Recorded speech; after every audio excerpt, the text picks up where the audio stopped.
Si Iron Man at Thor, mamatay sana sila sa Infinity War sa buong lakas ni Thanos. Sa pelikulang ito, watak-watak ang mga Avengers.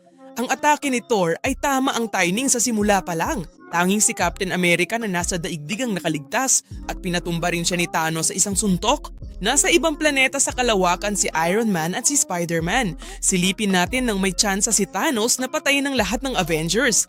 Matapos patayin si Loki at sugatan si Thor, hindi na tiningnan ni Thanos kung patay na si Thor. Nang masira ang barko niya, humanap siya ng iba pang Infinity Stone. Sa laban nila Iron Man, ginamit niya ang Soul Stone para iligtas ang lahat para makuha ang Time Stone nang walang pinapatay. Mamatay na sana si Iron Man pero niligtas ni Doctor Strange. Nakuha ang Time Stone at pwede na niyang ubusin ang ibang superhero. Pumasok si Thanos sa Wakanda at tanging si Scarlet Witch lang ang nakapigil sa kanya. Kaso, nakapagtatakang hindi siya pumatay rito. Pagkatapos nito ay iniwan din niyang buhay si Scarlet Witch at sa muli dumating si Thor at inihanda ang pakikipaglaban kay Thanos dahilan para maubos ang gini Thanos.